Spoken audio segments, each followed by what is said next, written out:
Welcome back to 180 with Tay. This is a very exciting episode because I have some vital information from two of my sober friends.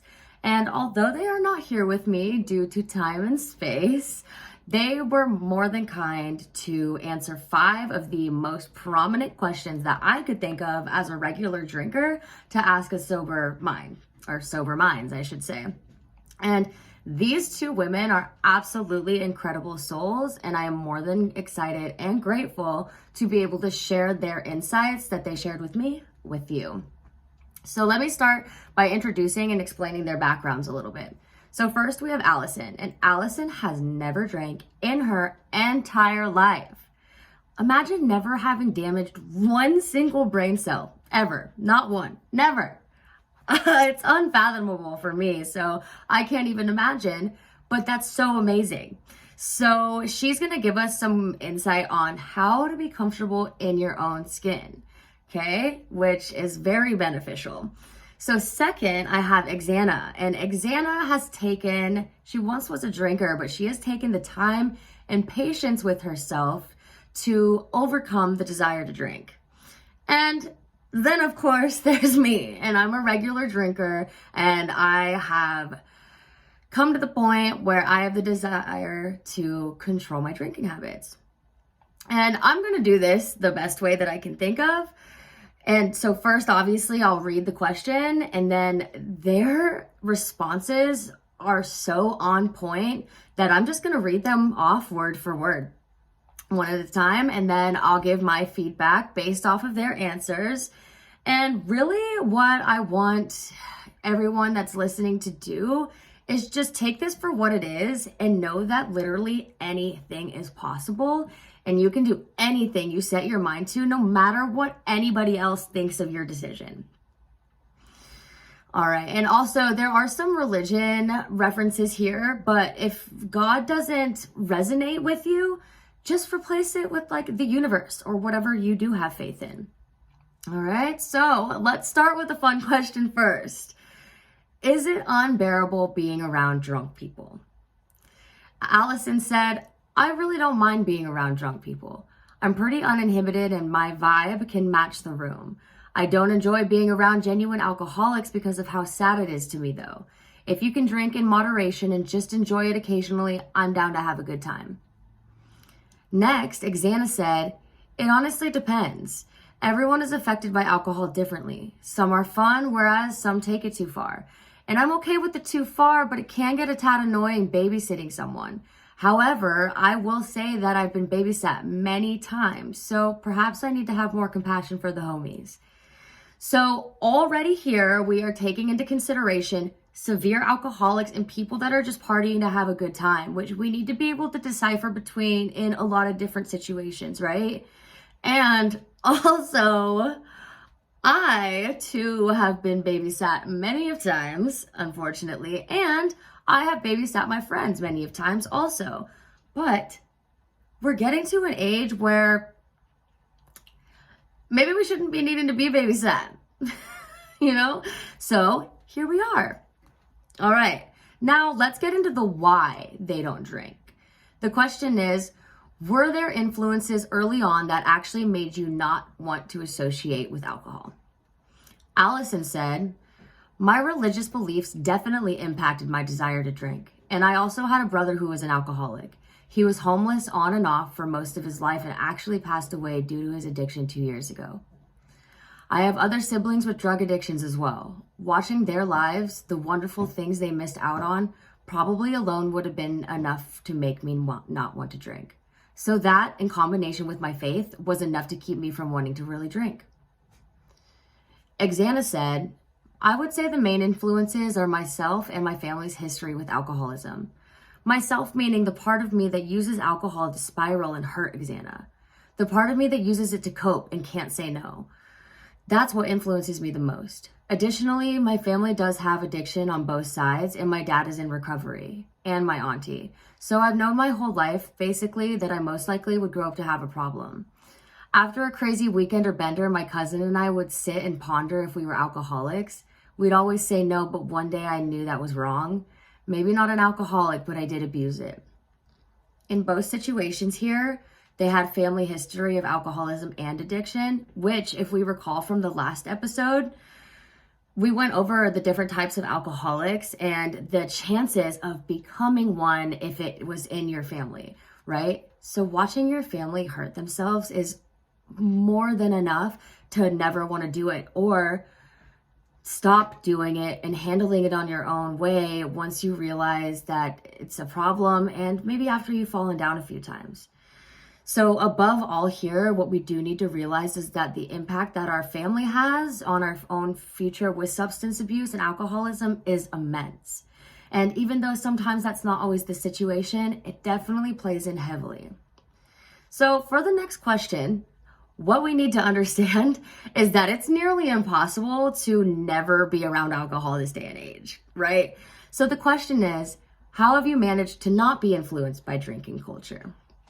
And Allison said, I have a rather complex origin story. Despite my parents and siblings not being over religious, I found a home at church and very strong belief in God when I was about 13.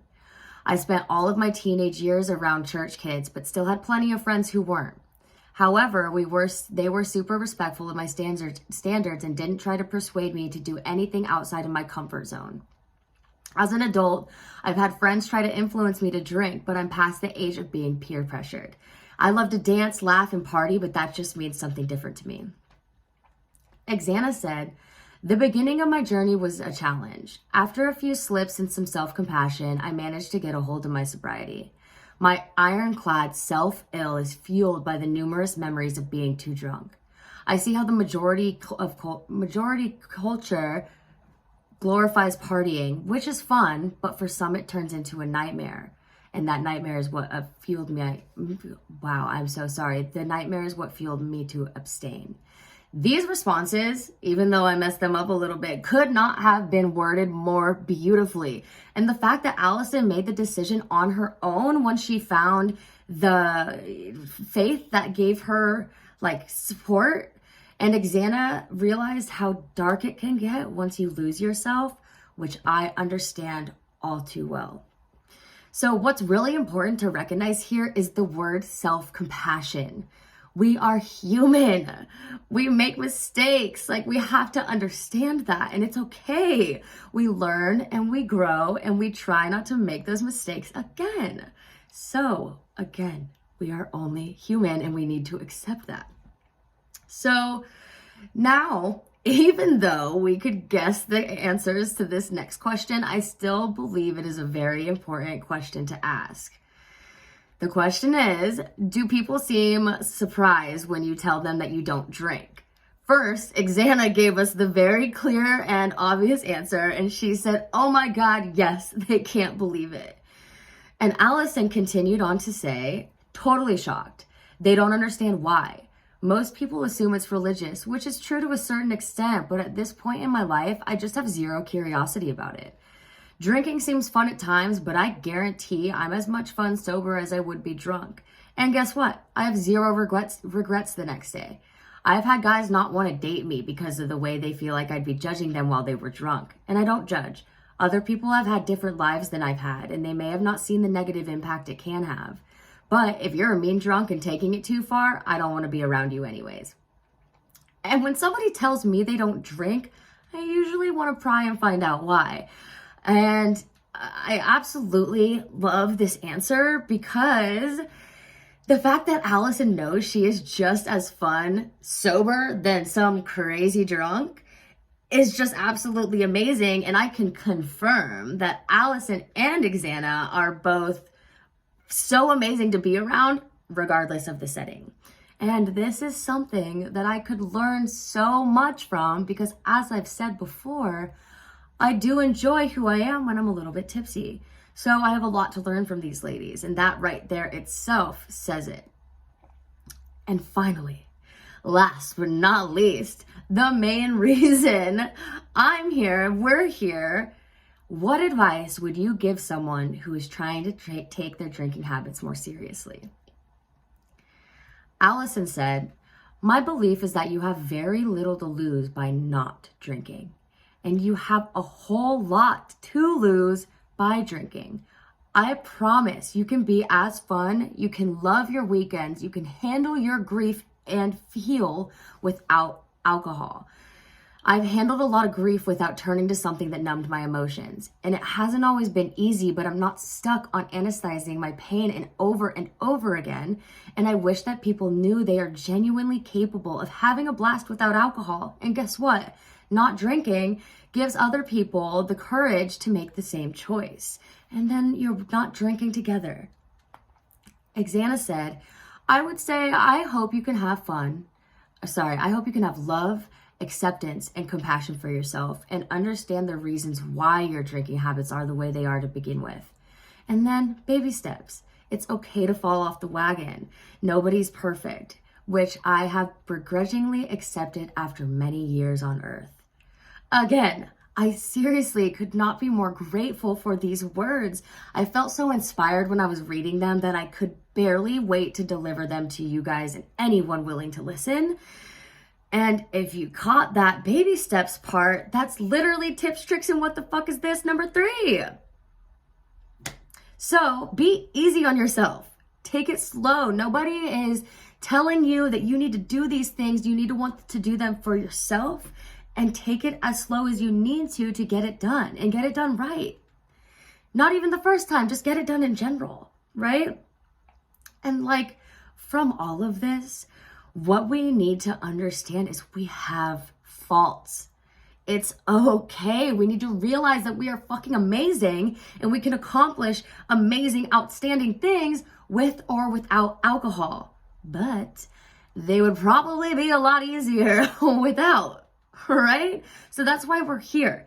And yes, times are hard and I understand it can be difficult, but like in a world full of easy ways out, why not try to take the high road and figure it out a different way? That's why we're here. So again, another huge thank you to these women for answering these questions. Allison, Xana, I'm so appreciative. It goes beyond words.